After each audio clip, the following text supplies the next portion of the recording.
Welcome. I'm gonna watch this video with you. So if you've never trained your dog before and you don't know what a target stick is, today we are going to go over that so you're in the right place.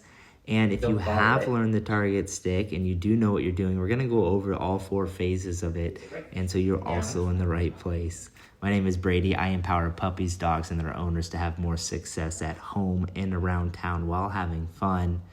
And this game that we're learning is based on the same principles they use to teach dolphins how to jump in the air. So very cool things going on. Now, Willow here, this is going to be maybe her 3rd or 4th time playing this game, so we're still building her confidence around it. We play in short bursts, typically maybe like 3 to 5 minutes at a time, maybe 10 minutes if we get crazy and she's really engaged. But what's going on here is we are showing her how to follow around this target stick.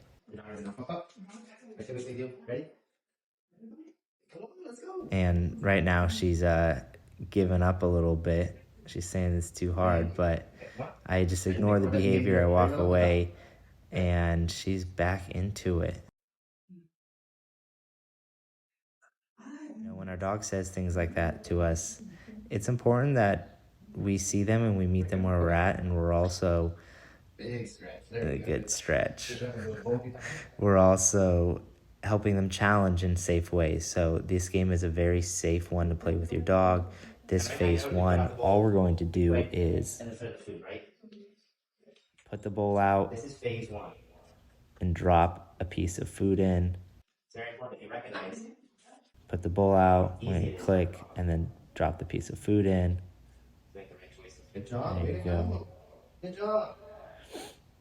So we're going to use a bowl and a target stick. Both of them are on the same principle, right? We're both teaching them how to target their nose and touch something with their nose. So one, we want them to touch the end of the target stick, which is a little blue ball.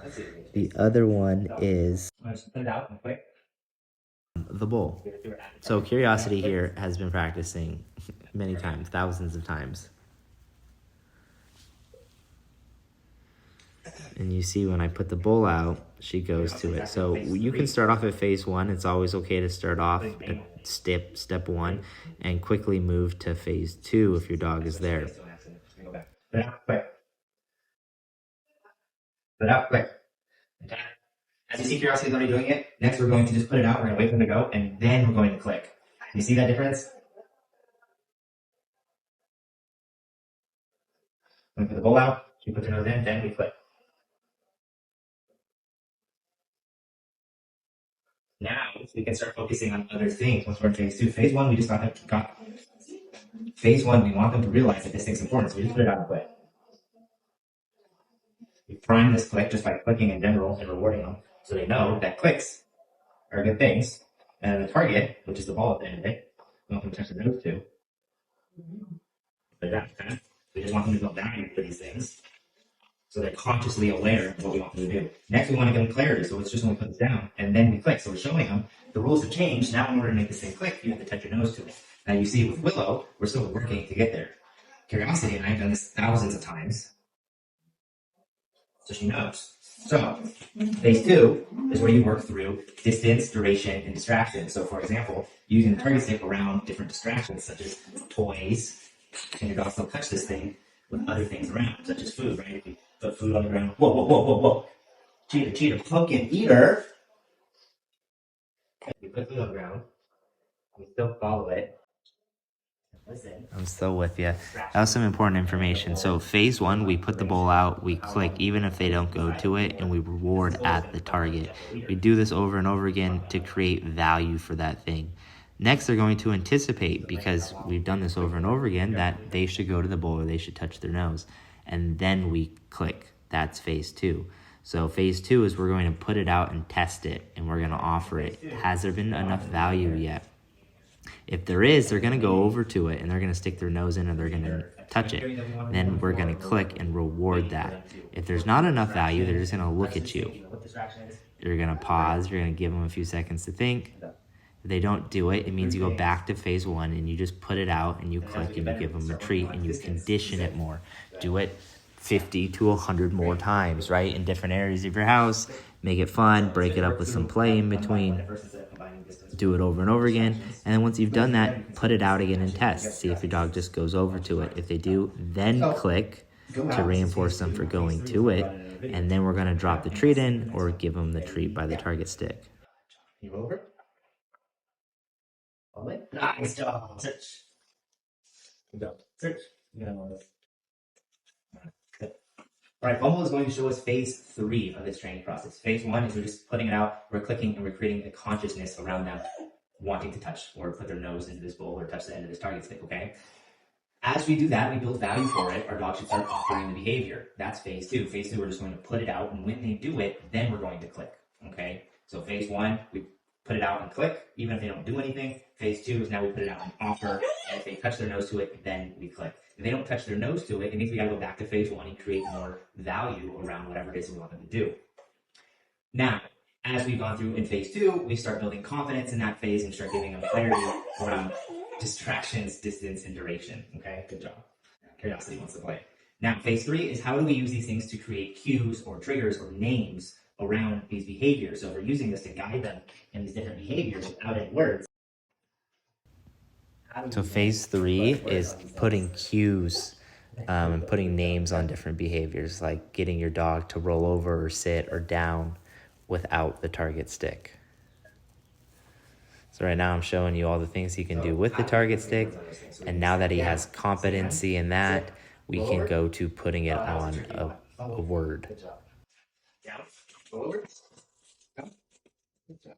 So we want the word the same. So what we're going to do is we're going to say the word, take a breath, and then guide them with this. So we're going to say down, and then click. We're going to say stand, and guide them into a stand. Click. And then say down, guide them, and click. So as we continue to do this over and over again, our dog's going to anticipate that this is going to come next. It's associated to this word, and it's best just to practice one at a time. So if we're going to do sit, ready, steady, sit, and bring it up above their head.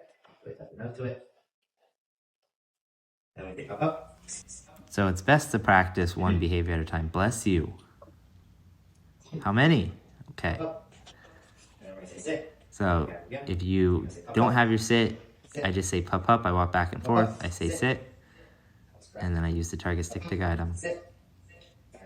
So eventually, you could use the same with down, with roll over, with bow, with pretty, with sit, speak. As we get better and better, we don't have to click every time. We say up, sit, great, up, sit, good. And then we want them to change. And also you're working on them staying at your side. That's a little bonus. For this, but don't worry about that. That'll be another video. So this bowl, we spent so much time putting value in this bowl so we can train our gentle leader or head halter for them to like it. So we're going to put our gentle leader around it. When they stick their nose in the bowl like we've been training them to do, we reward them.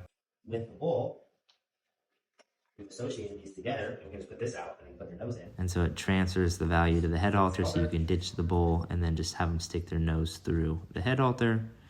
Ready? Clip it on. Halter. So that's why we use the bowl to start teaching how to wear this gentle leader. And then if you want a bonus tip, putting the gentle leader on, and then re-going through. And then yeah, phase 4 is repeat. So we're gonna go back through the phases with this head halter on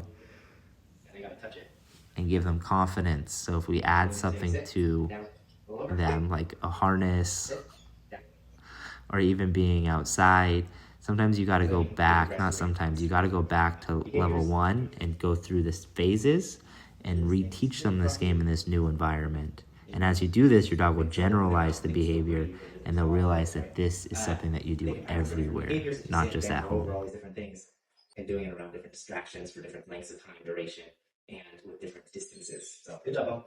This is phase 3. Bonus phase 4 is practicing with this head halter on and doing the phases with this target stick again. All right, as a bonus perspective, good decision. As a bonus perspective, we're Finally, we got Kiana here. in between Curiosity and Bumble. And she's also in phase 3, so she's learning all these different words, but she understands how to touch the target stick. Ready? Steady? Break. So what we're going to do is we're going to put this thing out. We're going to click. So Kiana we fostered about 4.5 months ago off the streets in Dallas. She was rescued by a shelter in Dallas Animal Shelter. and she was said to be euthanized, and we drove up there and we rescued her. She was very shy, very timid, very little confidence. She was very flighty, so she would run away. And now she loves playing these games. So she knows how to follow this target stick around. She'll offer the behavior before the treat's there, which is great. And now we're putting it on cue, and we're continuing to build and condition those into her until it sticks. So you say the word, and then you move the target stick. Sit. Up. Sit. Again. And you can even use pup and call them and stick it out, and that works too. Some people only use the target stick to train. She isn't a rookie. Up. Sit. But the principle is what's important to understand. We're teaching them to target something with their nose. And then we're adding a word onto different behaviors. Up. Up. Sit. Okay, makes sense? You can practice other behaviors now, so you can say, ready? Down. Okay, good job. And then guide them down. You can say, up. Down. Down. Say, up. So at a point, you're not going to have to put the clicker down. Your dog's going to have learned that this word means that behavior. So you just delay even longer to the point to where you just keep the clicker at your chest and you just click, just like you saw. This one I didn't. You can mix it up, it's okay. All the target stick is doing is helping them with their confidence. Down. Sometimes you can use the target stick to help them. Sometimes you can test them and see how well they know it. If they don't get it, just go back the step and keep using the target stick. It's okay. This is a marathon. You got with your dog. Lots of lessons and phases to grow with them. And we're going to go phase 4 with Kiana. So putting this gentle leader on her. Using the bowl to warm her up. And then we're going to ask her to do these same things, like touching the target stick and going to different positions with this head halter on. Because her environment's changed a little bit when she puts this on, just like it does for a dog if you put a vest on them or a harness or even an outfit. They can sometimes forget all their tricks that they know because this thing is on them now. So we got to go through and help them learn. And I'm just making sure this thing is loose on her. They should be able to move their mouth clearly with this gentle leader on. This is just a managing tool that helps them learn how to walk nicer to us, and it helps them by just practicing with these games that they love to associate enjoying liking this head halter. So thanks for watching, guys. See you in the next video.